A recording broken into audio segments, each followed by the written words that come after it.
Bismillahirrahmanirrahim. Assalamualaikum warahmatullahi wabarakatuh. Allahumma sholli ala sayyidina Muhammad wa ala sayyidina Muhammad. Alhamdulillah kita berjumpa lagi pagi ini, pagi yang begitu cerah dalam acara dialog dan tanya jawab bersama Ustaz Husin Alatas, Ustaz Hamzah Alatas, dan kali ini alhamdulillah ditemani oleh Uncle Firman. Assalamualaikum Uncle Firman, Ustaz Husin. Waalaikumsalam. Dan Ustaz Hamzah, kita kembali mengambil tema kembali kepada sunnah yang benar, menolak kebohongan atas nama Nabi kita. Demikian judulnya dialog kita pada pagi hari ini. Baik, kita mulai acara ini dengan membaca Al-Fatihah. A'udzu billahi minasy syaithanir rajim. Bismillahirrahmanirrahim. Alhamdulillahi rabbil alamin. Ar-Rahmanir Rahim. Maliki yaumiddin. Iyyaka na'budu wa iyyaka nasta'in. Ihdinas siratal mustaqim. Siratal ladzina an'amta 'alaihim ghairil maghdubi 'alaihim waladdallin. Amin. Alhamdulillah kita sudah baca Al-Fatihah. Mudah-mudahan Allah mudahkan kita dalam memahami apa-apa yang disampaikan oleh guru-guru kita. Kembali kepada sunnah, menolak kebohongan atas nama Nabi kita. Demikian judulnya. Sebagai pengantar akan disampaikan oleh Uncle Firman. Uncle Firman, apa kabar? Sehat ya? Baik, Mas Krisna. Silakan Uncle Firman. Terima kasih banyak Mas Krisna. Assalamualaikum Ustaz Hamzah, Ustaz Husin. Beberapa waktu yang lalu Ustaz, saya melihat dan mendengar ulama-ulama ahlul hadis mengemukakan pendapat dengan dasar dalilnya mengutip dari surat An-Najm ayat 3-4 yang artinya, dan tidaklah yang diucapkan Muhammad itu karena menurut keinginannya, akan tetapi ia adalah wahyu yang diwahyukan kepadanya. Nah, atas dasar ini Ustadz, para ahli hadis ini berpendapat bahwa wahyu itu bukan hanya Al-Quran, tetapi hadis pun merupakan wahyu Allah yang disampaikan oleh Rasulullah. Jadi kalau ada pihak-pihak yang meragukan, menuduh ada pertentangan antara hadis dengan Al-Quran, itu sama aja menganggap Rasulullah berdusta atau Rasulullah menyuarakan suara lain tidak sesuai dengan perintah Allah. Begitu Ustaz. Bagaimana menurut Ustaz Hamzah dan Ustaz Husin mengenai pendapat ulama ini Ustaz? A'udzu billahi minasy syaithanir rajim. Bismillahirrahmanirrahim. Alhamdulillahi rabbil alamin. Ar-Rahmanir Rahim. Maliki yaumiddin. Iyyaka na'budu wa iyyaka nasta'in. Ihdinas siratal mustaqim. Siratal ladzina an'amta 'alaihim ghairil maghdubi 'alaihim waladdallin. Allahumma salli ala Muhammadin wa ali Muhammad kama sallaita ala Ibrahim wa ali Ibrahim wa barik ala Muhammadin wa ali Muhammad kama barakta ala Ibrahim wa ali Ibrahim fil alamin innaka Hamidum Majid. Rabbana zidna ilman wa alhiqna bis salihin. Ya Allah, ya Tuhan kami, tunjukkanlah kami ke jalan yang lurus, jalan yang telah dilalui oleh mereka yang menerima limpahan nikmat karunia-Mu yang tak terhingga. Lindungi kami ya Allah dari kesesatan dan jalan mereka yang terkena murka-Mu dan tersesat dari jalan. Tiada daya, tiada upaya bagi kami. Di tengah-tengah kehidupan ini, melainkan dengan bantuan-Mu ya Allah. Kami mengharap kepada rahmat-Mu. Teguhkanlah hati kami untuk tetap betul-betul berjalan di atas keridhaan-Mu, memperjuangkan kebenaran, dan kirimkan untuk kami ya Allah dukungan dan penolong dari sisimu yang membantu kami untuk menyampaikan dakwah-dakwahmu secara benar, mengajak hamba-hambamu kembali kepadamu dengan tulus dan ikhlas. Amma ba'du ikhwan, akhwat yang dirahmati Allah. Pendengar, pemirsa, Ustadz Hamzah bin Attas Al-Attas, begitu juga Uncle Firman kita, Ustadz Muhammad Krisna Ateb, seluruh keluarga besar Rasil, yang dirahmati Allah, kaum muslimin dan muslimat, seluruh anak bangsa kita, salamullahi alaikum warahmatullahi wabarakatuh.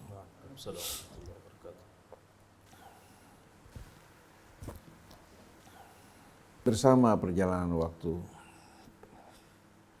juga bergantinya generasi demi generasi, cobaan yang dialami oleh umat Islam dari masa ke masa. Semenjak mereka ditinggalkan oleh Nabi mereka, oleh para khulafa ar-rasyidun yang berjuang dengan setia bersama Nabi kita Muhammad SAW.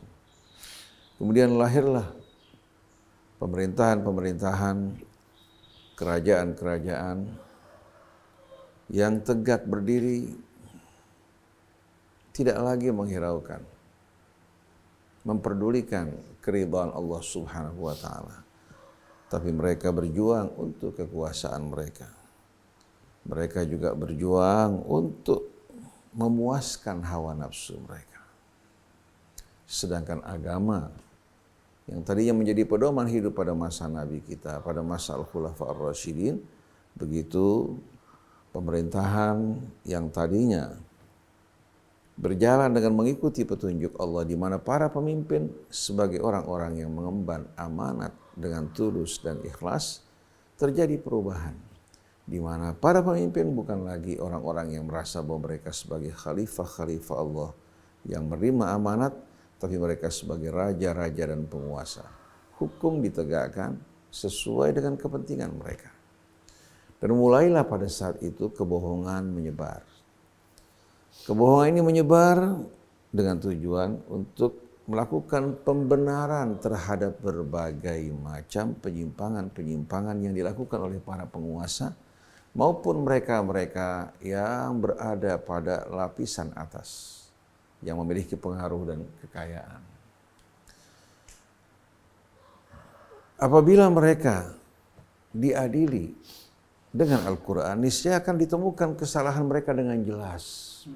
Oleh karena itu, mereka mulai saat itu berupaya untuk menciptakan kebohongan dan hadis-hadis yang mengatasnamakan Rasul SAW, mempergunakan sebagian orang yang tidak takut kepada Allah dan menginginkan dunia yang ada pada mereka, mulai menyebarkan hadis-hadis palsu.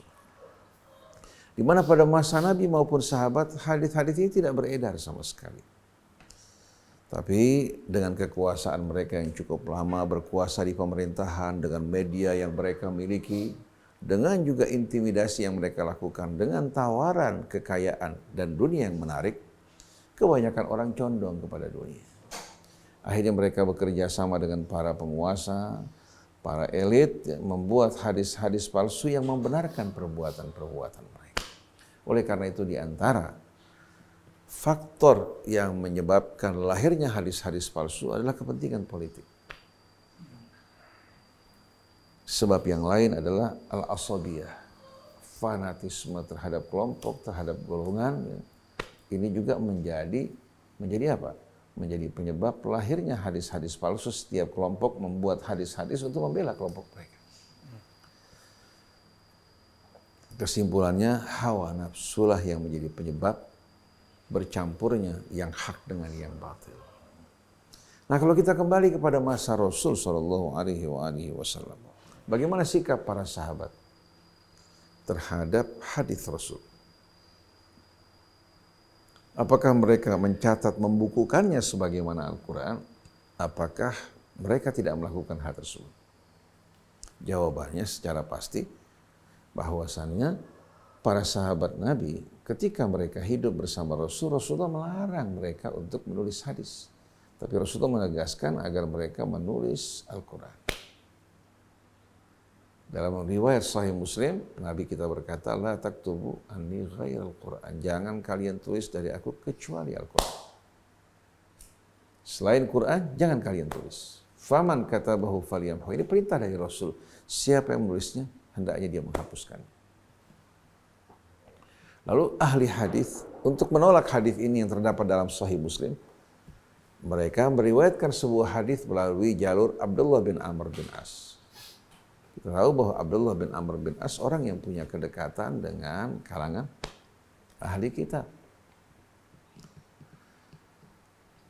Lalu Abdullah bin Amr bin As mengatakan bahwa saya menulis hadis sesuai dengan perintah Rasulullah SAW. Kalau kita lihat di antara dua hadis, yang pertama lebih kuat daripada hadis yang diriwayatkan dari Abdullah bin Amr bin As. Dan fakta yang lain, apa yang ditulis oleh Abdullah bin Amr bin As tidak sampai kepada kita. Kalau memang ada, pasti akan sampai pada kita. Dan kalau seandainya Abdullah bin Amr bin As dibolehkan menulis hadis, kita yakin orang yang lebih besar kedudukannya dari Abdullah bin Amr bin As, seperti Khulafa Rasyidun dan sahabat-sahabat besar para penulis wahyu, pasti mereka menulis hadis-hadis Rasul karena mereka lebih apa? Lebih besar kecintaan mereka pada Allah, pada Rasulnya, pada ucapan Nabi dibandingkan Abdullah bin Amr bin As. Dan lebih dekat juga ya Ustaz? Lebih dekat Abdullah bin Amr bin As, bukan orang, ayahnya pun kita tahu, ya pada masa permulaan berjuang bersama Rasul, pada akhirnya sikapnya mengalami perubahan. Dan diakui oleh Amr bin As sendiri. Nah, Abdullah bin Amr bin As bila dibandingkan dengan Khulafa ar-Rasyidin atau para penulis wahyu, kedudukannya jauh dibandingkan dengan mereka. Kenapa mereka yang dekat dengan Rasul tidak menulis? Kenapa justru ya, yang beredar apa yang diriwayatkan dari Abdullah bin Amr bin As? Ini menunjukkan bahwa ini rekayasa. Oleh karena itu kita jumpai riwayat-riwayat dari para sahabat Nabi. Diriwayatkan bahwasanya para sahabat Nabi tidak ada satupun yang menulis hadis. Dan sahabat-sahabat besar seperti Umar ibn Khattab radhiyallahu anhu, Ibnu Mas'ud, Ali bin Abi Thalib memerintahkan untuk membakar mereka-mereka yang menulis hadis. Karena apa? Karena berbeda antara Quran dengan hadis. Quran di samping dia firman Allah, waktu turun langsung ditulis oleh para penulis wahyu, tercatat, terpelihara di bawah pengawasan Rasul. Tapi kalau hadis yang ditulis oleh para sahabat, apa jaminan yang bisa menjamin betul-betul dia mendengar dari Rasul? Katakan pada masa hidup Rasul bisa diklarifikasi, setelah wafat akan menimbulkan kerusakan dengan kebohongan mengatasnamakan Nabi kita Muhammad Sallallahu Alaihi Wasallam. Oleh karena itu Sayyidina Umar pernah beristikharah selama 1 bulan, apakah dia perlu menulis hadis atau tidak? Hasil istikharahnya tidak. Itu dari zaman beliau jadi Amirul Mukminin, bukan? Setelah beliau menjadi Amirul Mukminin ya. Begitu juga pada masa Abu Bakar, kita saksikan bagaimana Abu Bakar ketika orang ribut berbicara mengenai hadis, beliau mengatakan laqad aktsartumul ikhtilafa an Rasulillah sallallahu alaihi wasallam. Kalian telah banyak berbeda dalam meriwayatkan ucapan Nabi. Walladzina ya'tuna ba'dakum asyaddu ikhtilafan minkum. Orang yang datang setelah kalian pasti akan lebih apa? Akan lebih berselisih dibandingkan kalian. Semakin jauh jaraknya, semakin apa? Tajam perselisihannya. Fa idza sa'alakum ya, ahadun faqulu bainana wa bainakum kitabullah. Kalau ada orang yang bertanya tentang sesuatu pada kalian, katakan antara kami dan kalian adalah kitab Allah. Ini diriwayatkan oleh Ibnu Mulaikah, 2 anak Mulaikah. Jadi kalau kita perhatikan, baik pada masa Abu Bakar, pada masa Sayyidina Umar, ya, pada masa sahabat-sahabat besar, mereka melarang orang yang menulis hadis, bahkan yang menjumpainya mereka bakar. Kalau memang hadis itu kedudukannya sama dengan Al-Quran dan juga merupakan wahyu seperti Al-Quran, niscaya sahabat-sahabat besar akan memberikan perhatian yang sama kepada hadis sebagaimana perhatian mereka kepada Al-Quran. Betul tidak? Iya.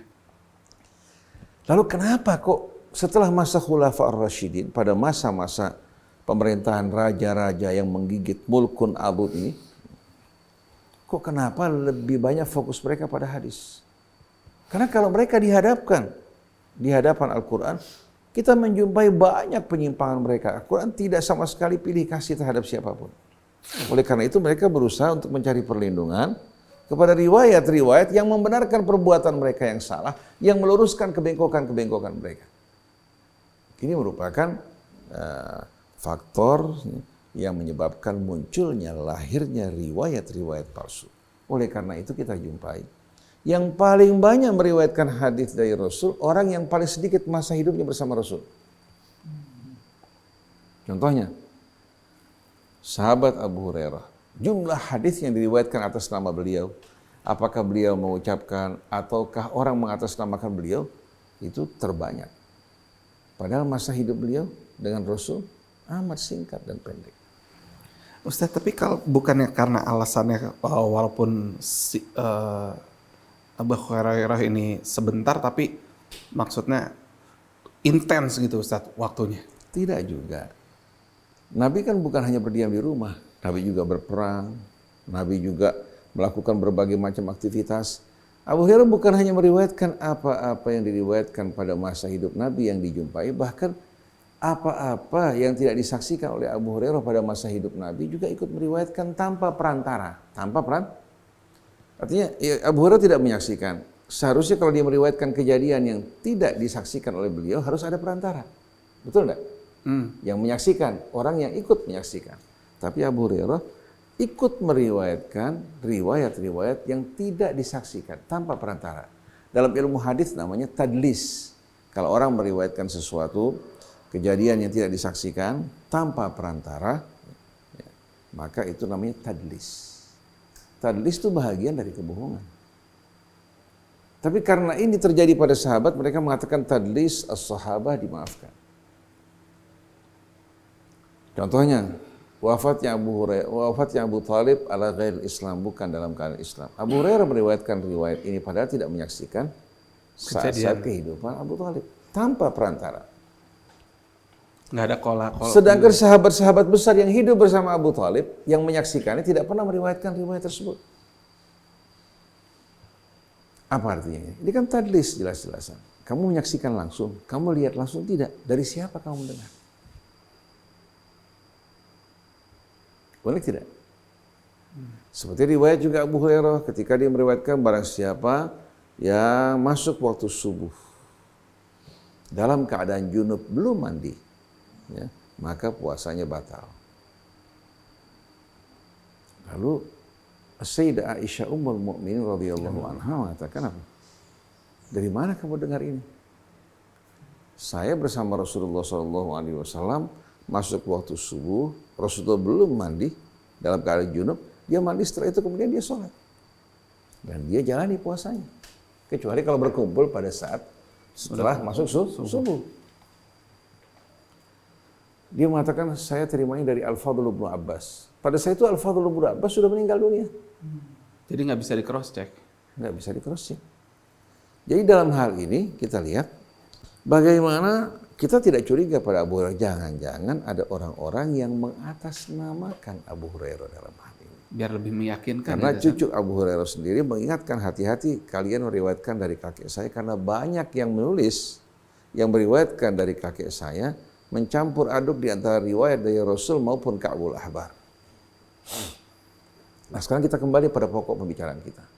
Kalau memang itu hadis sama dengan Al-Quran, kedudukannya sebagai wahyu dari Allah, kenapa sahabat-sahabat besar, Khulafa ar-Rasyidin yang meneruskan perjuangan Nabi, orang yang paling dekat dengan Nabi, tidak memerintahkan untuk mengumpulkan hadis? Selalu ada persoalan dikembalikan pada kitab Allah.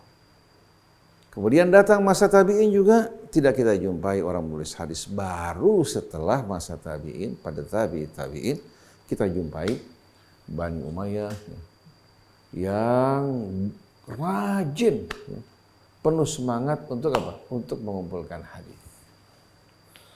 Oleh karena itu dikenal masadir al-hadis, sumber-sumber hadis bahkan rijalnya kebanyakan dari Syam, dari pusat kekuasaan Bani Umayyah. Bukan dari Mekah atau Madinah gitu. Kita lihat coba sekarang tokoh-tokoh, ya, rijalul hadis yang terkemuka, kebanyakan dari mereka. Seperti Al-Mazzi, yang menulis Tahdhibul Kamal, yang ditalkhis oleh Ibnu Hajar Al-Asqalani Tahdhibut Tahdhib, termasuk Adz-Dzahabi, termasuk Ibnu Taimiyah, semua merupakan orang-orang yang berasal dari Syam. Jadi kalau kita perhatikan, yang betul-betul penuh perhatian mengumpulkan hadis bukan mereka-mereka yang berada di Mekah maupun di Madinah, tapi justru mereka yang berada di Syam.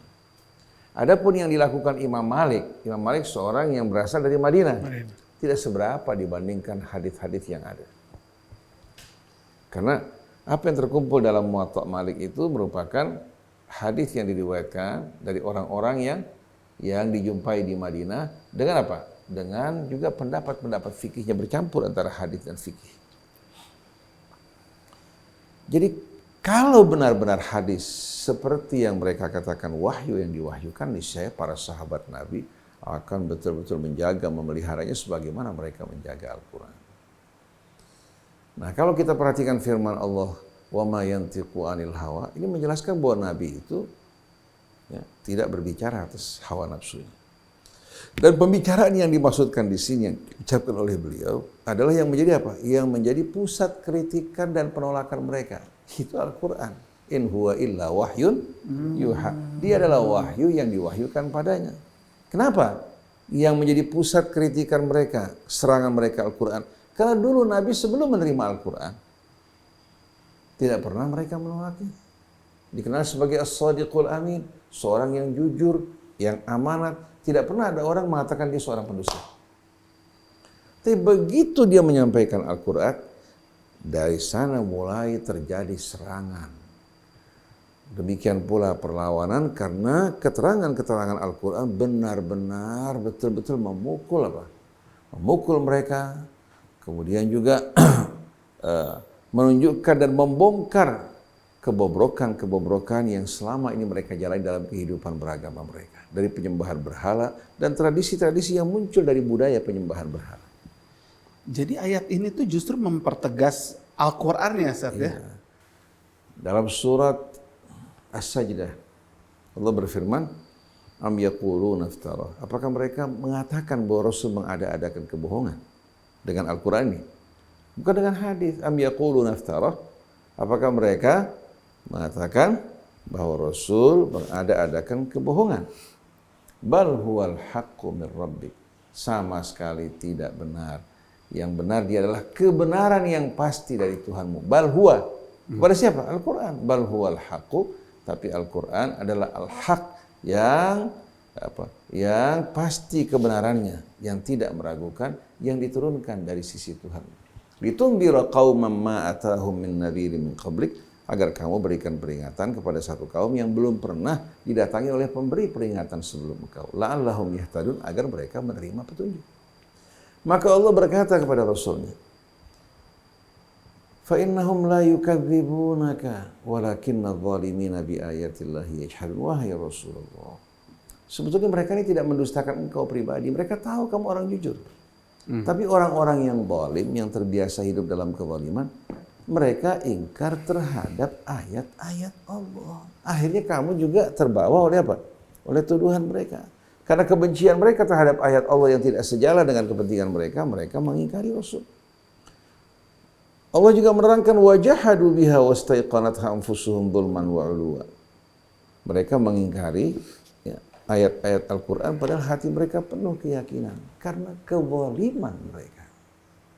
Kezaliman mereka dan kesombongan mereka yang tidak bisa menerima aturan-aturan yang datang dari Allah Subhanahu wa taala yang penuh keadilan. Jadi jelas dalam hal ini bahwa klaim mereka bahwasannya firman Allah dalam surat An-Najm, in huwa illa wahyun yuha, ini menunjuk kepada Al-Quran dan termasuk hadis di dalamnya. Ini tidak benar. Begitu juga argumentasi mereka yang berargumen kepada firman Allah dalam surah Muhammad. Walladzi ba'atsa fil ummiyina rasulan minhum yatlu 'alaihim ayatika wa yuzakkihim wa yu'allimuhumul kitaba wal hikmah wa in kanu min qablu la fi dhalalin mubin. Mereka mengatakan bahwasannya Al-hikmah setelah disebutkan Alkitab adalah hadis. Al-Jum'ah ayat 2 ya. Suratul Jumu'ah ayat 2. Mereka mengatakan bahwa al-hikmah setelah disebutkan Alkitab adalah hadis. Padahal kita tahu bahwa al-hikmah ini menjelaskan apa? Menjelaskan kandungan-kandungan Al-Quran yang penuh dengan hikmah. Nah, Nabi Muhammad SAW dengan tuntunan bimbingan Al-Quran hidup dengan penuh hikmah sebagai seorang yang bijak. Karena beliau mempelajari, mengikuti dan mengamalkan Al-Quran. Oleh karena itu Allah berfirman menjelaskan bahwa al-hikmah adalah Al-Quran, Yasin wal Qur'anil Hakim. Yasin wal Qur'anil Hakim, demi Quran yang hakim. Karena apa? Karena Quran membimbing manusia menuju kehidupan yang penuh dengan hikmah. Dalam surat Al-Isra juga setelah Allah menjelaskan bimbingan petunjuknya, ya, pesan-pesannya, dzalika mimma auha ilaika rabbuka minal hikmah. Itulah sebagian yang Allah wahyukan kepadamu dari hikmah, wahai Rasulullah. Berarti hikmah apa? Al-Quran. Jadi kalau mereka mengatakan bahwa al-hikmah di sini hadis, kita mau tanya mana argumentasinya, mana dalilnya.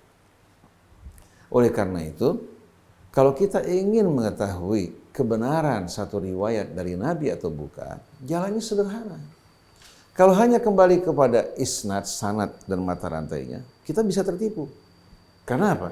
Penilaian terhadap sanad, terhadap seseorang itu sifatnya subjektif. Seorang yang berasal dari kelompok tertentu, kelompok itu akan mengatakan bahwa orang mereka fiqh. Tapi yang datang dari kelompok lain mengatakan tidak, dia bukan fiqh. Yeah. Betul tidak? Yeah. Sedangkan umat Islam secara real terbagi dalam kelompok-kelompok yang bertentangan satu dengan lain. Kita saksikan bagaimana Ahlus Sunnah menegaskan bahwasannya sekelompok rawi yang menjadi apa? Yang menjadi rawi-rawi mereka kategorikan dalam kelompok yang fiqh. Sebagian lagi mereka masukkan dalam kategori orang-orang yang cacat. Ternyata pada kelompok lain tidak demikian. Oleh karena itu penilaiannya bersifat subjektif. Tergantung dari mana orang tersebut berasal. Betul tidak? Iya. Nah, untuk memiliki tolok ukur yang bisa disepakati dan diterima, bagaimana? Kembali kepada Al-Quran. Kalau ucapan yang diucapkan Rasul, apa yang dilakukan Rasul sejalan dengan Quran, kita yakin bahwa itu adalah hadis yang sahih. Kenapa? Karena Rasul sebagai seorang Rasul, beliau hanya menyampaikan risalah Allah apa adanya, tidak menambahkan, tidak mengurangi sesuatu. Ustaz, tapi kan untuk mengecek hadis ini kita bisa ngecek ini juga Ustaz ya, urutannya dari sanatnya, matannya, dan rawinya. Kalau ini udah terpenuhi, ini udah bisa dikatakan hadis sahih dong Ustaz? Jadi kalau kita perhatikan sebetulnya kaidah yang dibuat atau persyaratan yang dibuat oleh ulama-ulama hadis terdahulu dalam menentukan satu riwayat itu sahih atau tidak, sebetulnya merupakan kaidah yang tepat, yang sempurna. Cuma sayang pada prakteknya tidak semuanya diterapkan. Nah, kita tahu ada 5 syarat untuk diterimanya satu hadis. Pertama, hadisnya harus muttasilas sanad. Bersambung sanadnya, tidak terputus ya, kepada Nabi kita Muhammad SAW. Yang kedua, setiap rawi ya, yang menjadi mata rantai sanad tersebut harus betul-betul dalam keadaan fiqh, terpercaya, tidak pernah terjerumus, terlibat dalam skandal kebohongan dan lain-lainnya. Yang ketiga, rawi ya, yang meriwayatkan hadis tersebut satu demi satu harus dalam keadaan dhabit, artinya cermat, bukan orang yang gampang lupa, ya, yang gampang salah. Walaupun dia jujur, kalau suka lupa berbahaya enggak? Iya. Nah, ini 3 syarat berkaitan dengan sanad. Ada 2 syarat yang berkaitan dengan isi kandungan hadis, matannya. Yaitu pertama, adam asyudzuz. Hadis tersebut kandungannya, matannya tidak bersifat ganjil. Bisa kita membaca tuntunan Al-Quran, ya, apa-apa yang dipastikan dari Rasul, itu menjadi rujukan, usul. Nah, kalau ada riwayat yang bertentangan dengan apa yang diterangkan dalam Al-Quran, dalam prinsip-prinsipnya, maka kita yakin bahwa hadis ini merupakan hadis yang ganjil. Yang seharusnya bukan yang ganjil diterima, ya, yang disepakati ditolak. Iya. Contoh, ada riwayat yang meriwayatkan bahwasanya Nabi Ibrahim pernah melakukan kebohongan sebanyak 3 kali. Sebanyak 3 kan? Kira-kira benar apa tidak? Kembali kepada Al-Quran. Allah berfirman, وَذْكُرْ فِي الْكِتَابِ إِبْرَاهِيمَ إِنَّهُ كَانَ صِدِّيقًا نَبِيًّا. Ceritakan dalam Alkitab, Al-Quran, tentang Ibrahim. Seorang yang siddiq dan dia seorang nabi. Kata siddiq beda dengan sodik. Sodik jujur. Kalau siddiq ini amat jujur, terpercaya, tidak pernah berdusta. Jadi kalau riwayat ini kita terima, kita menolak Al-Quran, apa jadinya? Nabi Ibrahim tidak pernah berdusta. Ketika dia menunjuk kepada berhala besar, bal fa'alahu kabiruhum hadza. Atau ketika dia mengatakan bahwasannya bulan sebagai Tuhannya, itu bukan kebohongan. Itu merupakan argumentasi yang diajarkan Allah kepada Ibrahim untuk apa? Menghadapi mereka. Pertama mengikuti alur pemikiran mereka, setelah itu memojokkan mereka apa? Pada kesalahan mereka. Ketika mereka mengatakan, kamu kan tahu wahai Ibrahim, tidak mungkin berhala ini dapat berbicara. Ibrahim langsung membalikkan mereka, membuka mata mereka. Kalau kalian tahu tidak dapat berbicara, kenapa kalian sembah yang tidak berguna, yang tidak mampu untuk melindungi kalian? Oleh karena itu ketika Ibrahim mengajak para penyembah selain Allah, mereka yang menyembah bintang dan lain sebagainya, dalam sebuah dialog, ketika menyaksikan satu planet dia mengatakan, ini Tuhanku. Begitu tenggelam dia mengatakan, saya tidak menyukai yang tenggelam. Ketika menyaksikan bulan, ini Tuhanku. Begitu tenggelam dia mengatakan, kalau Tuhanku tidak menunjukkan aku, niscaya aku termasuk orang yang sesat. Kemudian pagi hari matahari terbit, dia mengatakan, ini baru Tuhanku, ini lebih besar. Begitu tenggelam dia mengatakan, wahai kaumku, aku bercuci tangan dari apa yang kalian sembah. Lalu mereka bertanya, siapa yang kamu sembah? Aku hadapkan wajahku kepada pencipta langit dan bumi. Inni wajjahtu wajhiya lilladzi fatara samawati wal arda hanifa wa ma ana minal musyrikin. Lalu pada akhir ayat ini Allah menyebutkan wa tilka hujjatuna atainaha Ibrahim ala qaumi. Itulah argumentasi kami yang kami ajarkan pada Ibrahim untuk mendebat kaumnya. Jadi pertama mengikuti alur pemikiran mereka, setelah itu apa? Memojokkan mereka dengan apa? Dengan kesalahan-kesalahan fatal. Dan pertentangan antara apa yang mereka fahami dan apa yang mereka lakukan. Kalau kalian tahu bahwa ini tidak berguna, kenapa kalian sembah? Uffil lakum wa lima ta'buduna min dunillah. Justru memanfaatkan logika mereka ya Ustaz. Itu dan diajarkan oleh Allah, bukan kebohongan. Wa tilka hujjatuna atainaha Ibrahim ala qaumi. Nah, kita mau menerima riwayat yang menunjukkan Ibrahim berbohong, apa menerima Al-Quran? Jelas Al-Quran sebagai tolak ukur. Di dalam hal ini Quran itu merupakan mizan. Karena Allah menurunkan Al-Quran sebagai kitab dan juga sebagai neraca. Agar manusia kembali kepadanya, memutuskan perselisihan di antara mereka. Liyahkuma bainan nasi fi makhtalafu fi. Tapi sekarang terbalik. Mereka letakkan hadis di depan, Al-Quran di belakang. Mereka jadikan hadis sebagai tolak ukur, sedangkan Quran sebagai yang diukur. Padahal sebelum Al-Quran diturunkan, Nabi pun tidak sama sekali berdaya untuk menghadapi kaumnya yang tenggelam dalam kesyirikan kejahilian. Ustaz, jadi misalnya tentu orang awam kan susah ini Ustaz meng-cross check ini hadis sahih apa enggak dengan keterbatasan kami Ustaz. Karena harus meng-cross check matan, sanad, rawinya segala macam. Jadi kalau kita melihat suatu hadis yang kita tahu ayat Al-Quran berbunyi gini, ini hadis berbunyi gini seperti yang tadi Ustadz sampaikan, bahwa di hadis ada menyampaikan Nabi Ibrahim melakukan 3 kali kebohongan, sedangkan di Al-Quran ditegaskan bahwa Nabi Ibrahim ini orang-orang yang sangat jujur. Ini dengan untuk orang awam dengan gini bisa menilai, wah ini hadis doif nih, nggak bisa dipakai gitu Ustadz. Kalau umat ya, di bawah bimbingan ulamanya, dari mulai pertama mengenali agama diajarkan Al-Quran. Jadi ulama yang masing-masing mengajarkan Al-Quran, menerangkan ayat-ayatnya. Hingga Al-Quran ini betul-betul membumi di tengah-tengah umat Islam.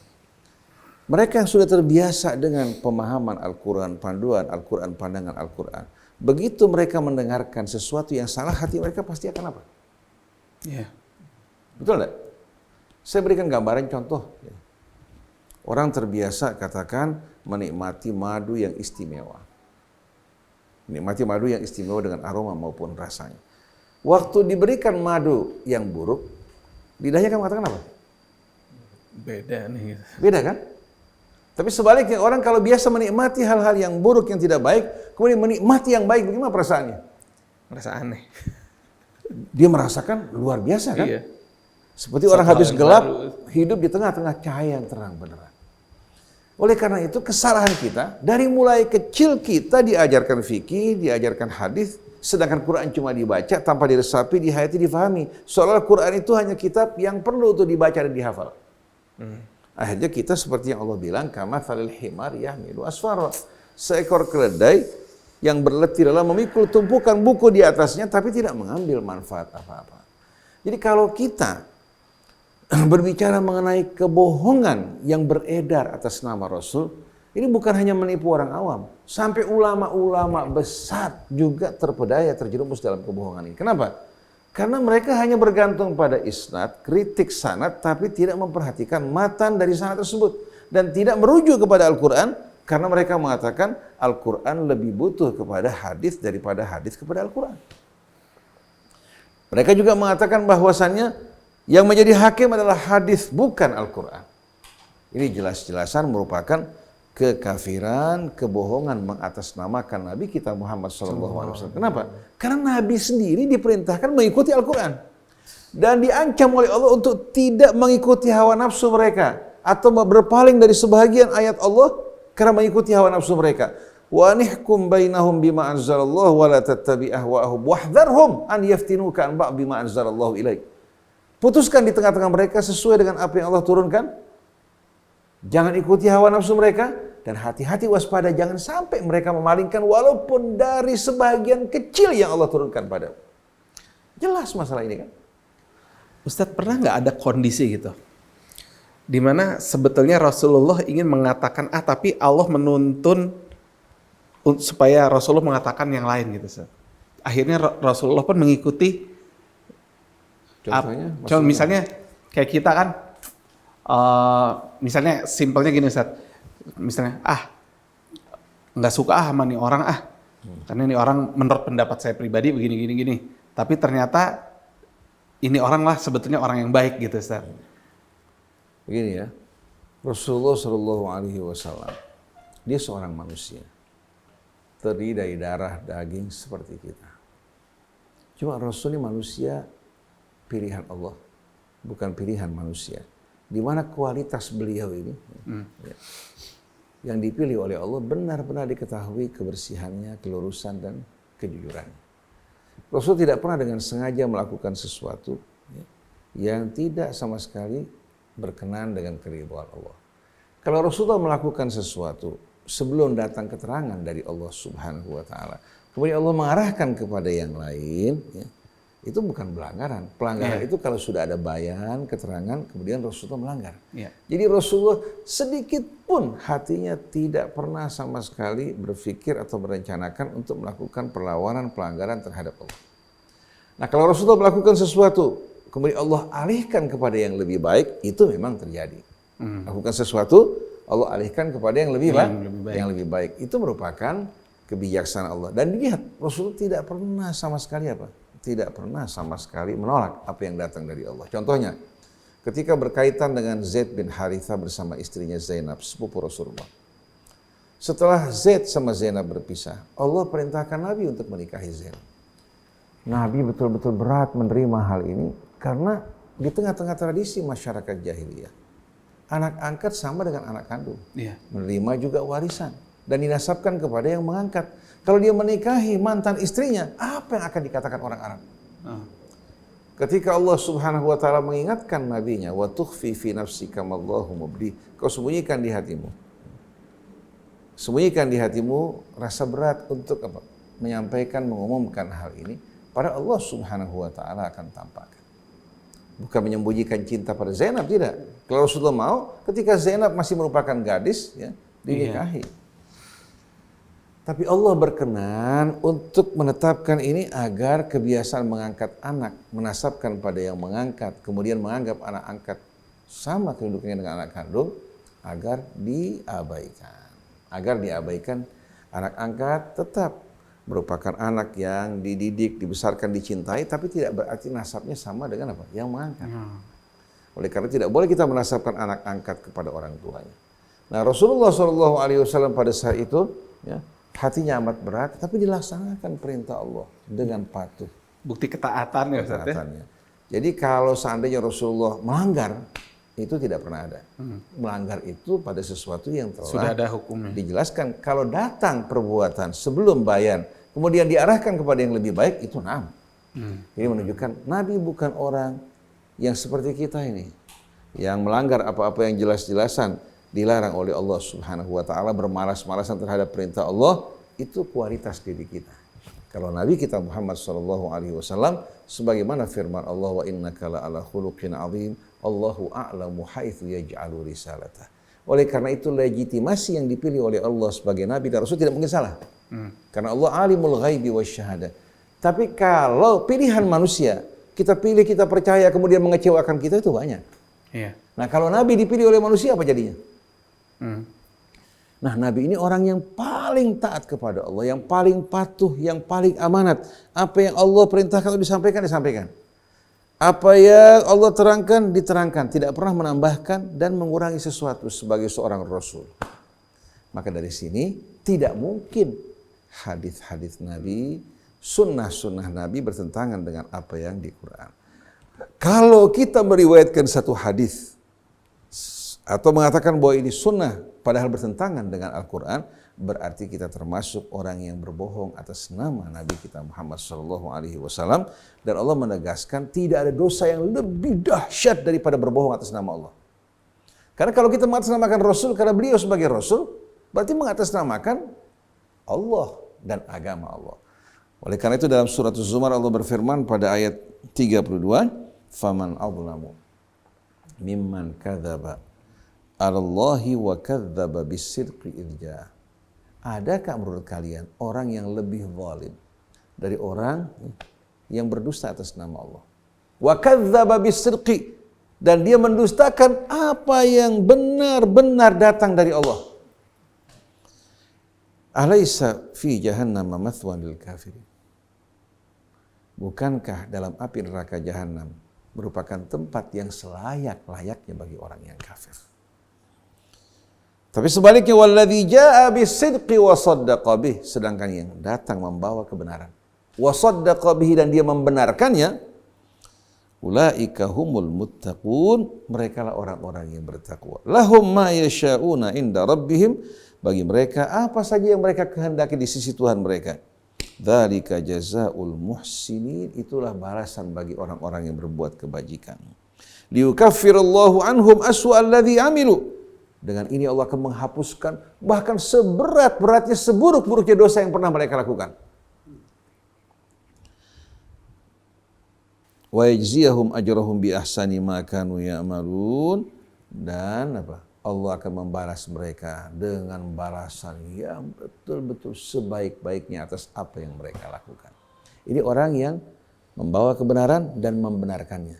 Nah, Al-Quran adalah as-sidqu, al-haqqu. Di saat dia membawa Al-Quran, membenarkan Al-Quran, mengikuti Al-Quran, Allah berikan janji tadi.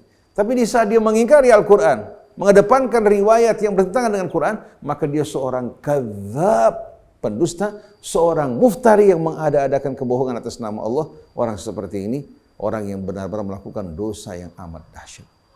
Oleh karena itu, hendaknya betul-betul fokus perhatian kita kepada Al-Quran. Kemudian riwayat-riwayat yang sejalan dengan Al-Quran ini merupakan jalan yang aman buat kita. Nah, selebihnya Ustaz Hamzah insya Allah bakal melanjutkan. Ustaz Hamzah, saya mau bertanya begini Ustaz. Di era Khulafaur Rasyidin tidak ada penulisan hadis. Tapi kalau berlaku sampai saat ini Ustaz, sedangkan banyak di antara kami berpendapat, orang awam terutama, berpendapat bahwa banyak bimbingan Rasulullah itu justru detail, lebih jelas tertulis di hadis Ustaz. Kalau nggak ada penulisan hadis kan jadi bisa kacau juga Ustaz. Bismillahirrahmanirrahim. Allahumma shalli wa sallim ala sayyidina Muhammadin wa ala ali sayyidina Muhammad. memang argumen ini sering diungkapkan, terutama sekali misalnya tentang sholat, ya. Tata cara sholat gitu. Bagaimana kita sholat kalau hanya melihat kepada Al-Quran Al-Karim? Ya. Tentunya tata cara sholat ada di dalam hadis, katanya seperti itu, atau ada di dalam kitab-kitab fikih seperti itu. Nah, kalau kita merujuk kepada penulisan hadis atau penulisan kitab-kitab fikih, baru ditulis setelah 200 tahun setelah Rasulullah Shallallahu Alaihi Wasallam wafat. Lalu apakah generasi sebelum itu mereka juga nggak sholat? Kan mereka tabiin, mereka semuanya sholat. Sebelum ada atau dituliskannya riwayat-riwayat hadis. Dari mana mereka bisa melaksanakan sholat? Jadi dari sunnahnya Rasulullah SAW secara amalia. Karena praktek ketika ada perintah sholat, Allah Subhanahu wa Ta'ala perintahkan sholat, wa aqimus sholat. Dirikanlah sholat. Nah, Rasulullah SAW mempraktekkan bagaimana tata cara sholat tersebut. Dan tata cara sholat Rasul dilihat oleh banyak sahabat. Diikuti oleh banyak sahabat. Kemudian juga setelah Rasulullah meninggal, para tabi'in melihat bagaimana tata cara sholat Rasul, praktik yang dilakukan Rasul. Walaupun belum ada tulisannya, belum ada ketentuan syarat rukun sholat ada 14 misalnya, atau belum ada, itu nggak ada. Artinya pelaksanaan dari wa aqimis shalah langsung udah diterapkan seperti itu. Jadi tidak bisa kita katakan kemudian kalau nggak ada kitab hadis itu kemudian nggak bisa kita salat. Kita pun misalnya iman, misalnya waktu kecil belajar sholat, belajar kitab hadis dulu, apa langsung melaksanakan sholat?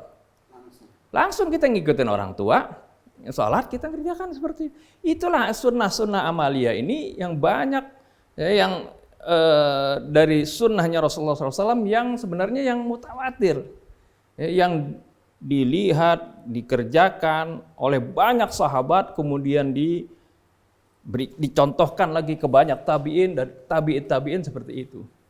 Dan ini dalam sunnah-sunnah amalia ini, ya, terjadi banyak kesepakatan karena itu sifatnya mutawatir.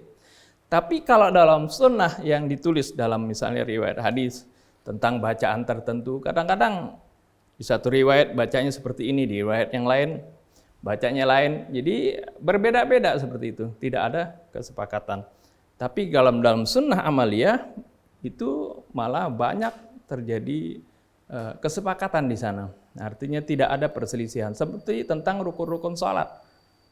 Ya, kita ini banyak bersepakat dalam rukun-rukun sholat. Ya, paling berbeda dalam hal-hal yang sunnahnya seperti itu. Itulah sebenarnya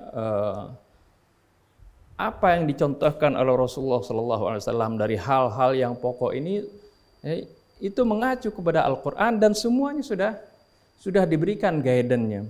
Hal-hal yang tidak diberikan contoh, ya, karena hal itu akan berkembang terus, mengacunya, ya, adalah kepada Al-Quranul Karim. Karena Al-Quranul Karim, ya, itu adalah ilmu Allah. Ya. Ilmu Allah ini pasti cocok pada zaman Nabi, zaman tabi'in, zaman sahabat, zaman tabi'in, ya, sampai zaman sekarang pasti akan cocok. Ya, karena ini adalah ilmu Allah Subhanahu wa Ta'ala.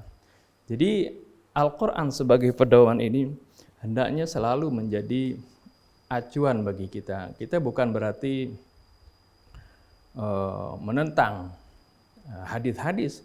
Hadis-hadis yang sejalan dengan Al-Quran, ya, kita pakai, kita gunakan. Tapi yang kita tentang adalah, yang kita tinggalkan adalah hadis-hadis yang jelas-jelas bertentangan dengan Al-Quran. Ya, seperti yang tadi sudah diterangkan Ustaz Husain, ya. Juga peristiwa misalnya menikahnya Rasulullah SAW dengan Sayyidatina Zainab, ya, bekas istri dari anak pungutnya, itu banyak hadis-hadis yang mendiskreditkan Rasul, menjelekkan Rasul. wa tukhfi fi nafsika tadi itu ada riwayat hadisnya. Riwayat hadis katanya Rasulullah ingin ingin memperistri Zainab. Padahal Zainab masih menjadi istri daripada anak pungutnya, istri daripada Zaid bin Harithah. Karena Rasulullah waktu berkunjung ketika ke rumah Zaid kebetulan nggak ada, ya, yang menemui Rasulullah pada waktu itu adalah istrinya Zainab. Waktu itu pakaiannya nggak sempurna katanya.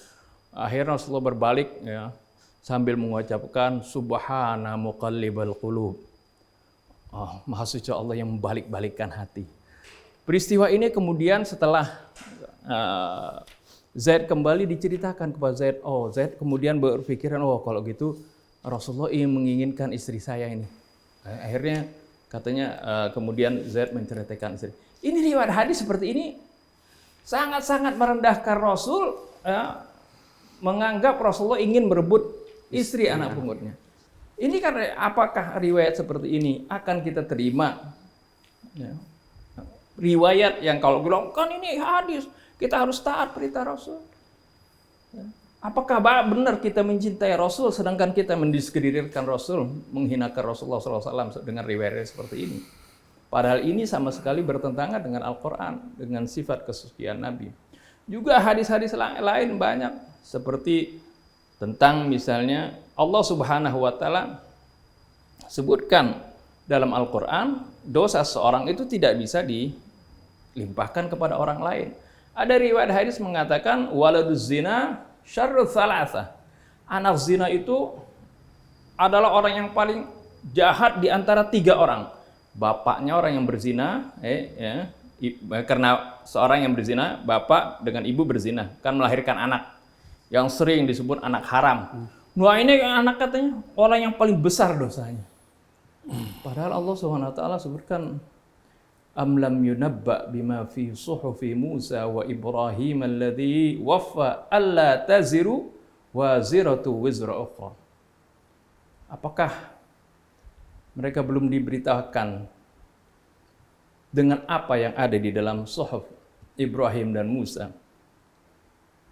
Wa am lam yunabba bima fi suhufi Musa wa Ibrahim alladhi wafa, dan juga suhuf Ibrahim yang telah memenuhi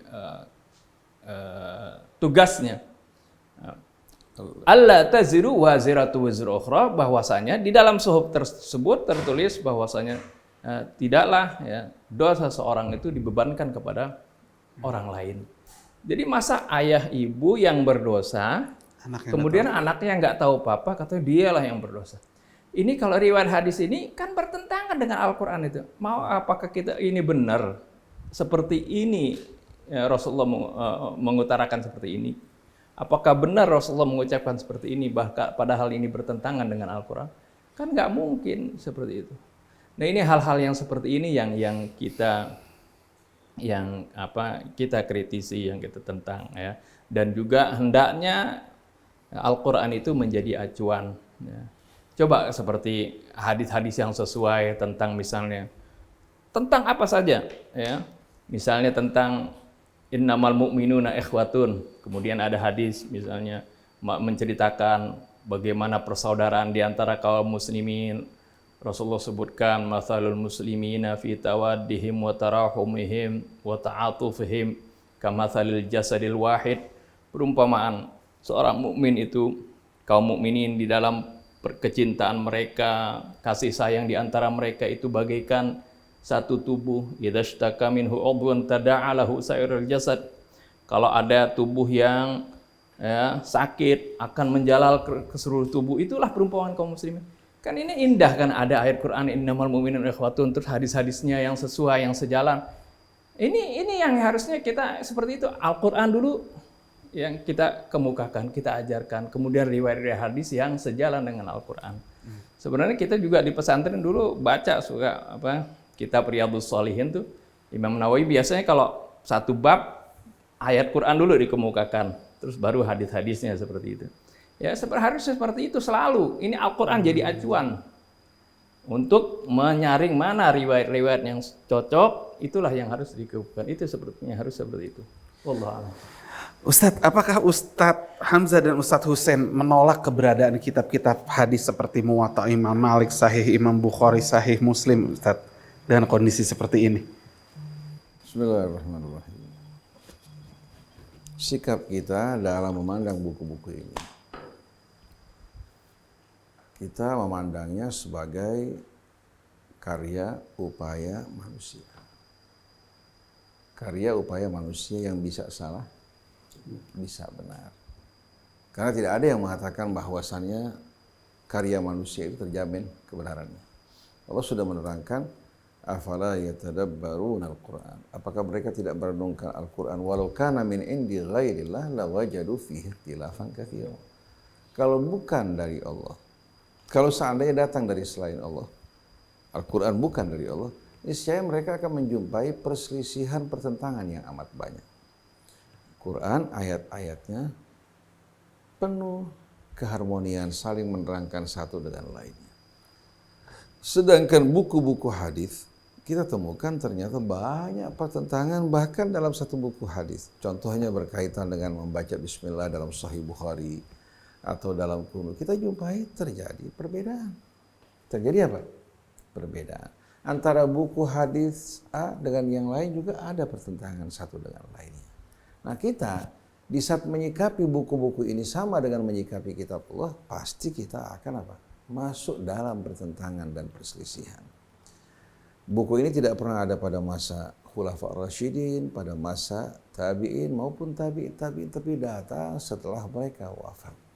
Setelah mereka wafat. Oleh karena itu, apa yang dikumpulkan oleh mereka kita teliti kembali agar kita tidak menelan sesuatu tanpa dasar ilmu.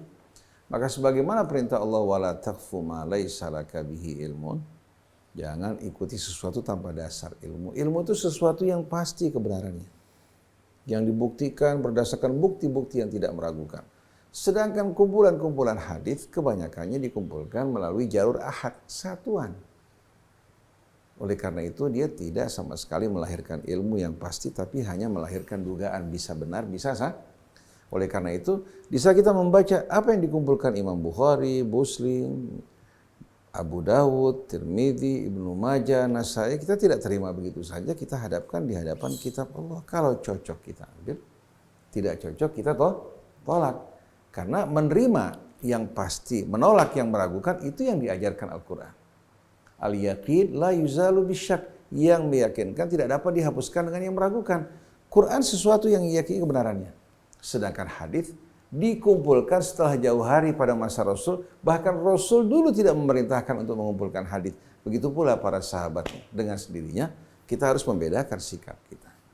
Walaupun hadis mengatasnamakan Rasul, tapi belum tentu pasti dari Rasul. Oleh karena itu ada hadis yang sahih, ada hadis yang dhaif, ada hadis hasan, ada juga yang maudhu, yang palsu. Dari 200.000 hadis yang terkumpul, yang berulang tidak berulang, sebagaimana yang Manawi sebutkan, 2/3 dipastikan hadis palsu. Yang 1/3 mayoritas hadis ahad. Sedangkan hadis mutawatir jumlahnya amat sedikit.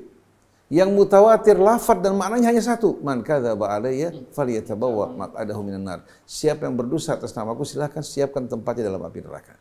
Jadi kalau saya menolak hadis bukan berarti mengingkari Rasul. Tapi yang saya tolak kebohongan atas nama Rasul dengan bukti-bukti yang tidak meragukan, yaitu Al-Quran. Nah, saya ingin berikan contoh.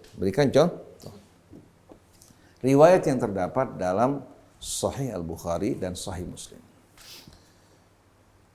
Riwayatnya disebutkan dari hadis ini berada pada urutan nomor 4670. Diriwayatkan dari Ibnu Umar.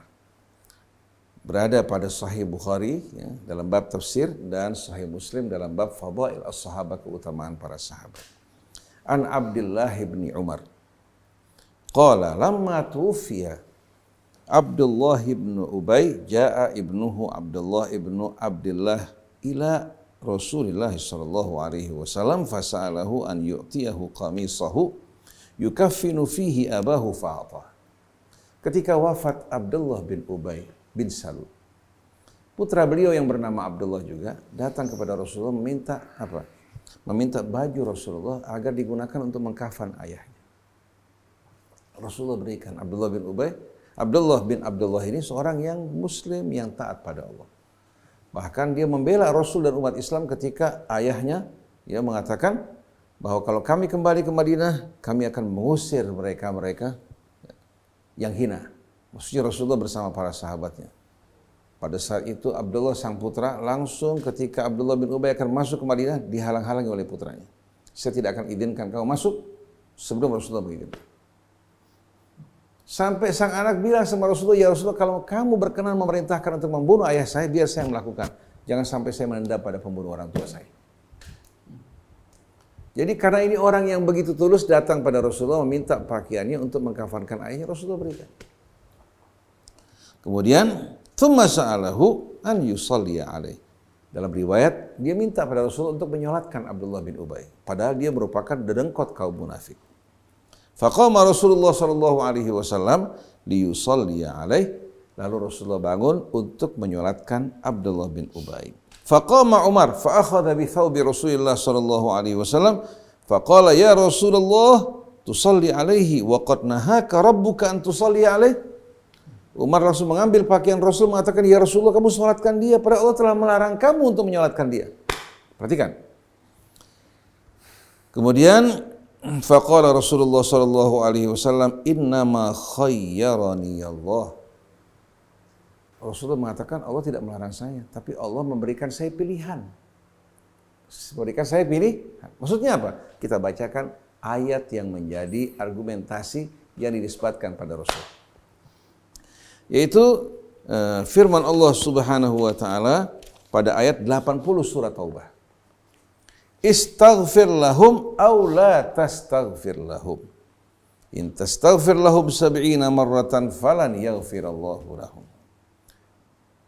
Silahkan kamu mohon ampun untuk mereka wahai Rasulullah, atau kamu tidak memohon ampun bagi mereka, walaupun kamu memohon ampun sebanyak 70 kali, sekali-kali Allah tidak akan pernah memberikan ampunan bagi mereka.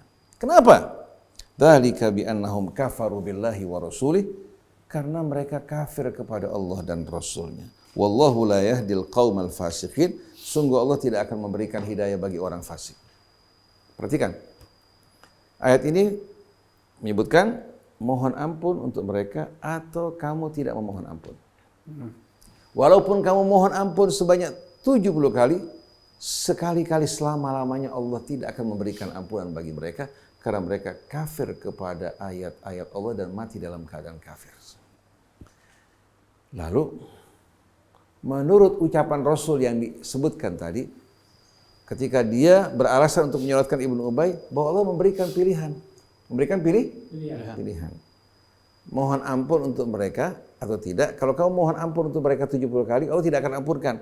Lalu Rasulullah mengatakan, saya akan tambahkan lebih dari 70 kali. Tidak ada orang yang memahami bahasa Arab kecuali mengatakan bahwa ayat ini bukan memberikan pilihan pada Rasul. Ayat ini menjelaskan sama saja bagi kamu wahai Rasulullah, baik kamu mohon ampun untuk mereka atau tidak, Allah tidak akan memberikan ampunan untuk mereka selama-lamanya karena mereka kafir kepada Allah dan Rasulnya dan mati dalam keadaan kafir.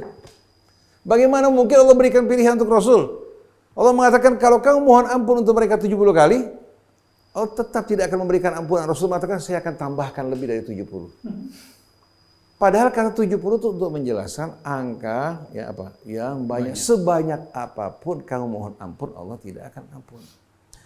Lalu alasan Rasulullah di hadapan Sayyidina Umar ketika akan menyolatkan Ibnu Ubay bahwa Allah memberikan pilihan buat dia. Saya akan tambahkan lebih 71. Berarti Rasulullah tidak paham Al-Quran. Karena orang-orang Arab yang memahami bahasa Arab, jangankan Rasul, orang tahu bahwa ini ayat tidak memberikan arti pilihan, tapi menjelaskan sama saja sama dengan sawaun alaihim andartahum am lam tunzirhum la yu'minun. Jadi kalau kita menerima riwayat ini, berarti kita menganggap Rasulullah tidak tahu wahyu, Sayyidina Umar yang tahu wahyu. Mungkin enggak ada larangan dari Allah Rasulullah lakukan.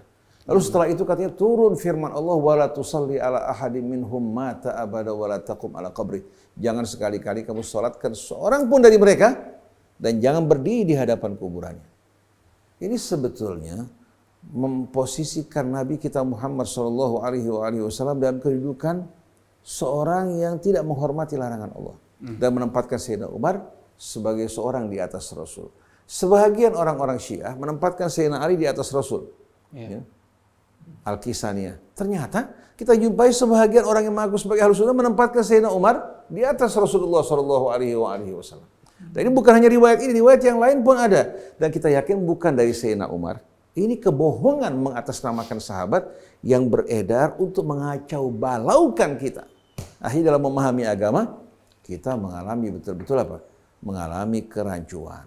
Bukan dari Al-Quran, Al-Qurannya jelas, tapi riwayat yang diriwayatkan mengatasnamakan Rasul terdapat dalam Sahih Bukhari, terdapat dalam Sahih Muslim. Tapi kata sahih di sini bukan berarti pasti. Menurut mereka sahih, tapi setelah diteliti kembali dalam Al-Quran, ternyata dia merupakan hal-hal yang tertolak dan tidak dapat diterima. Jadi dalam hal ini, kita harus punya tolak ukur yang jelas. Kalau orang memasukkan data yang salah ke komputer, hasilnya apa? Salah. Atau password yang kita berikan salah. Error. Betul enggak? Jadi dalam hal ini, sama. Begitu kita masukkan hadis ke dalam Al-Quran tidak cocok, langsung error. Cuma sayangnya dari kecil kita tidak dibiasakan dengan Quran agar kita menikmati selera Al-Quran, memahami pandangan Al-Quran keterangannya, tapi dimulai dari yang salah, akhirnya kita terbiasa dengan yang salah, melihat yang benar kita apa? Kita salahkan. Oleh karena itu, kita semenjak kecil contohnya, kita telah mendengarkan kisah mengenai Bukhari, Muslim, kisah-kisah yang amat menakjubkan. Begitu kita membaca hadisnya, karena terbawa oleh rasa kagum, hormat, ya, dengan cerita yang begitu luar biasa mengenai Bukhari, Muslim, dan lain-lainnya, akhirnya kita menerima riwayatnya, kita telan begitu saja. Di kalangan Syiah, mereka mendengarkan mengenai Al-Kulaini, Abu Ya'qub Al-Kulaini dengan kisah-kisah yang luar biasa sampai mendapatkan gelar Thiqatul Ummah. Begitu dia baca Al-Kafi yang ditulis oleh Al-Kulaini, dia tidak lihat lagi cacatnya. Karena sudah mengagumi Al-Kulaini secara berlebihan, akhirnya apa? Diterima. Menelan semua yang diriwayatkan Al-Kulaini. Jadi semua kelompok, semua golongan sama. Tidak berbeda, banyak yang terjerumus dalam kebohongan, tapi alhamdulillah di setiap kelompok ada kalangan usuliyun dari Ahlus Sunnah, Syiah dan lain sebagainya yang menolak kebohongan yang beredar, tapi sayang kelompok ini dimusuhi karena yang mayoritas orang-orang awam. Dan ulama banyak yang memperalat orang awam untuk menyerang lawan-lawan mereka. Oleh karena itu kita saksikan, kita menyampaikan kritik hadis yang bertentangan dengan Al-Quran, tapi langsung mereka mengatakan Ustaz Husain ingkar sunnah. Ini kan pembusukan. Bagaimana kita mengingkari sunnah Rasul? Kalau betul dari Rasul, wajib kita katakan sami'na wa ata'na. Tapi kalau kita mengatasnamakan Rasul atau ulama ikut-ikutan menyebarkan kebohongan, maka sebelum orang lain, ulama yang bakal dipanggil ke depan. Ustaz Husain, hal yang Ustaz Hamzah, Ustaz Husain ini lakukan ini hal baru apa ada ulama-ulama lain atau ulama-ulama salaf yang melakukan hal ini sebelumnya? Sebetulnya ulama-ulama salaf banyak yang melakukan, bahkan istri Nabi. Ada ulama mengumpulkan istidrakat Aisyah ala sahabah. Apa? Koreksi Sayyidah Aisyah Ummul Mukminin terhadap sahabat. Jadi yang pertama ya dari kalangan wanita Sayyidah Aisyah Ummul Mukminin yang melakukan kritik dan koreksi terhadap sahabat, termasuk diantaranya riwayat tadi itu siapa yang pagi hari dalam keadaan apa? Junub, ya, belum mandi batal puasanya kalau masuk subuh. Yang lebih tahu masalah ini siapa? Istri. Abu Hurairah apa istri Nabi? Istri. Kemudian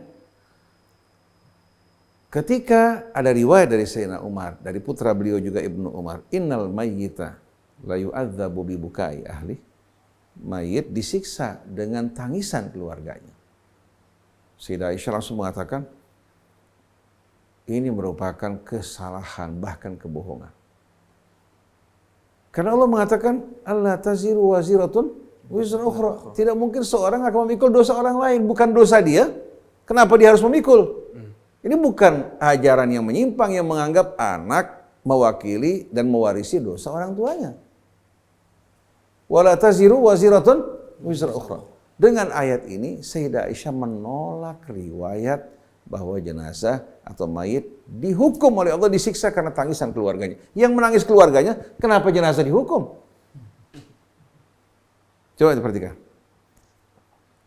Kemudian juga ketika sebahagian sahabat meriwayatkan bahwasannya Allah langsung melihat bahwa Nabi ketika Isra dan Mi'raj langsung melihat Allah Subhanahu wa taala.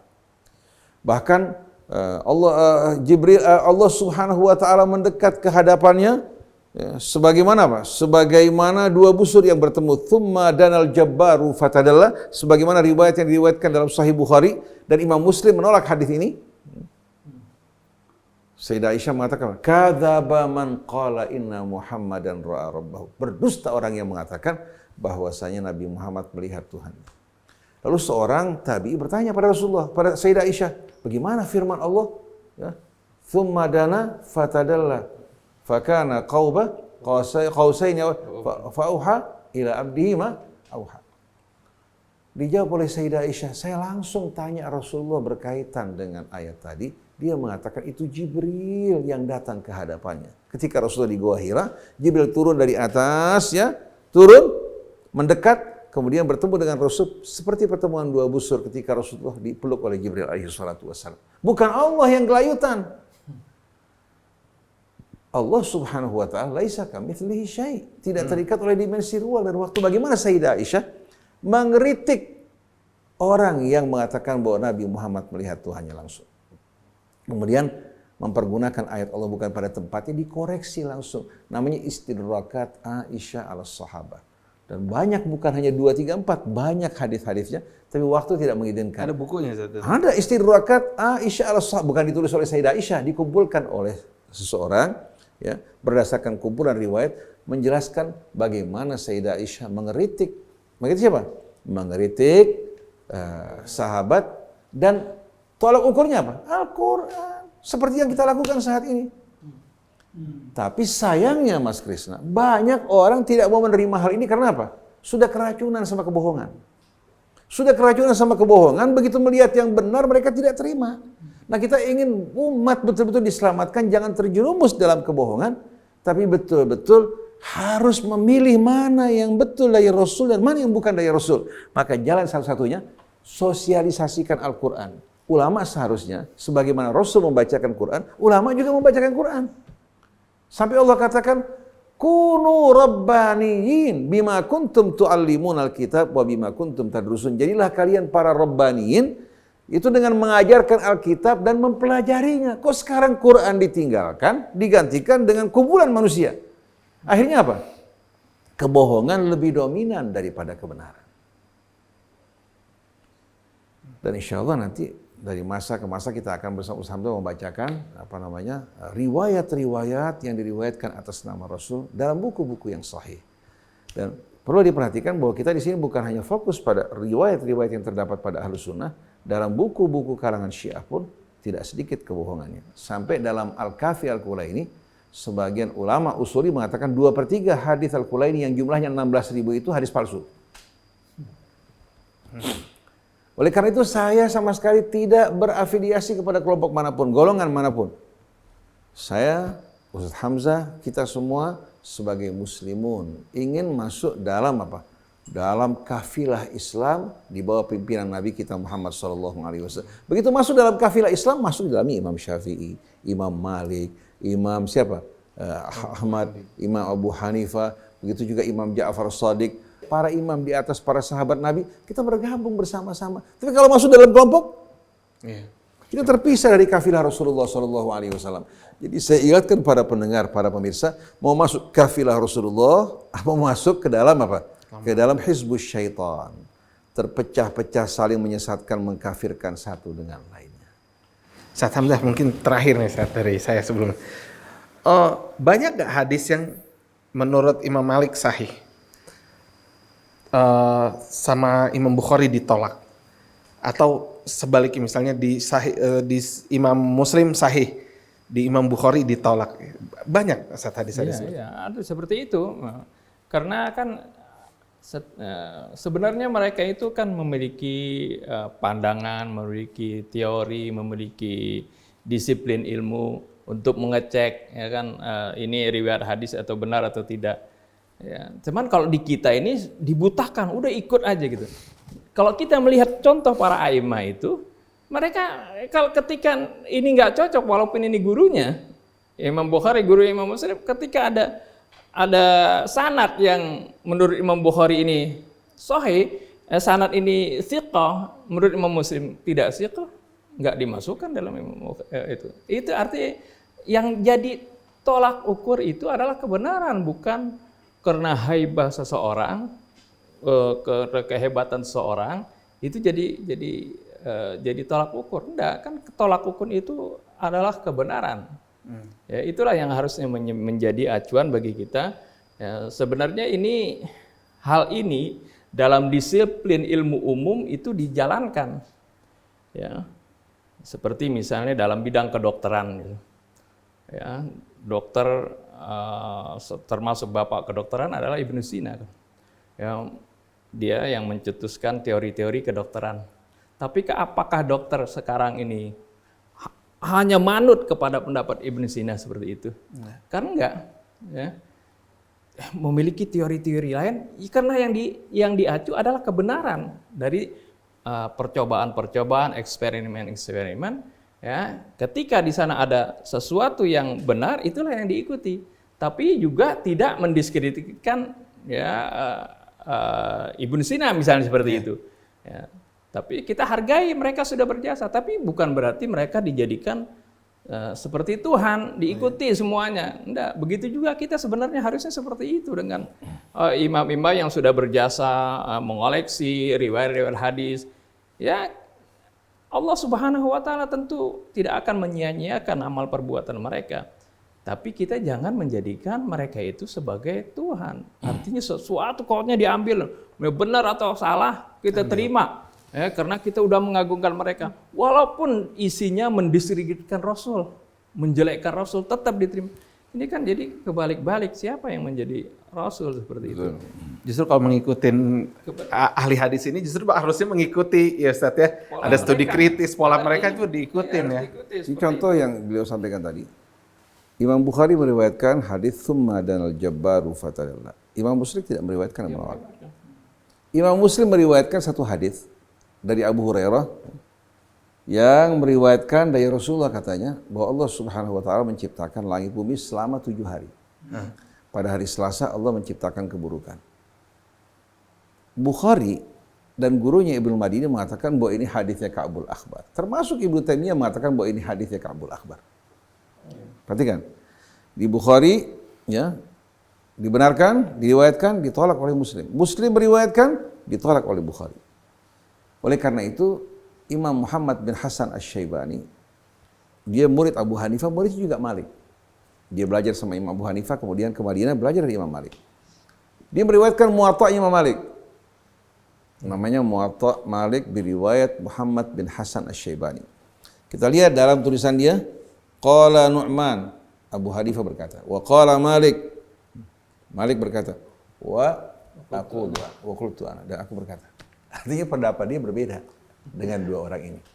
Kita lihat bagaimana di hadapan gurunya mereka hormat, mengingat jasa mereka, tapi bukan berarti harus ikut semua pendapat mereka.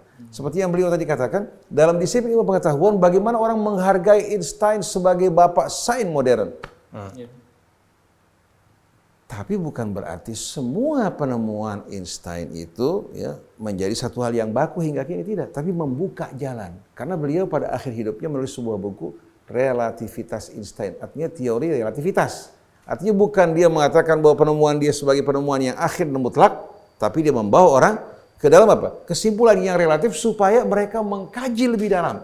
Hingga pada saat ini, apa yang ditemukan dari terobosan sudah jauh dari apa yang dilakukan oleh Einstein. Tapi mereka menghargai Einstein karena dia membuka kunci buat mereka. Kita menghargai Bukhari, menghargai Muslim, menghargai semua para ulama yang mengumpulkan hadis, ya. Tapi kita mengkritisi riwayat-riwayat yang tidak benar. Oleh karena itu ketika mereka mengumpulkan hadis tidak mengatakan bahwa riwayat kami ini merupakan riwayat yang mutlak kebenarannya, dibawakan sanadnya untuk kita koreksi. Oleh karena itu kalau kita menemukan kebohongan, tidak mengatakan Bukhari berbohong. Tapi apa? Kita mengoreksi kesalahan-kesalahan yang beliau sampaikan bukan karena kita merasa lebih alim, tapi kita melihat Quran di atas segala-galanya sebagai hakim. Nah, perlu kita ulangi kembali.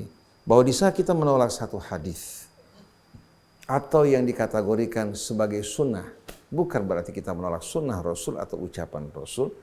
Yang kita tolak adalah kebohongan atas nama Rasul dengan merujuk kepada Al-Quran. Kalau orang ditanya, contohnya Mas Iman, Mas Krisna, mana yang lebih Anda pilih?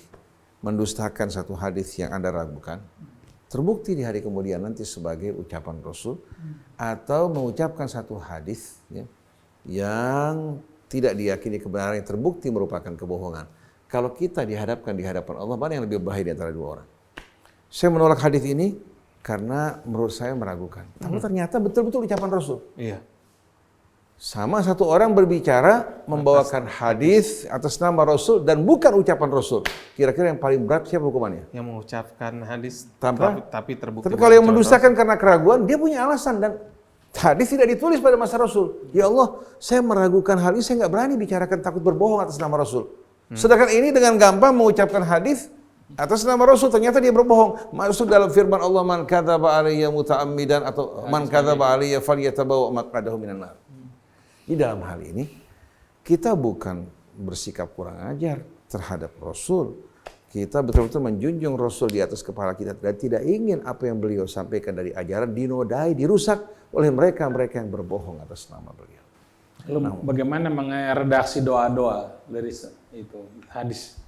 Banyak doa-doa dari Nabi kita Muhammad SAW yang diriwayatkan dari Nabi kita, diriwayatkan dari sahabat, diriwayatkan juga dari keluarga Rasul.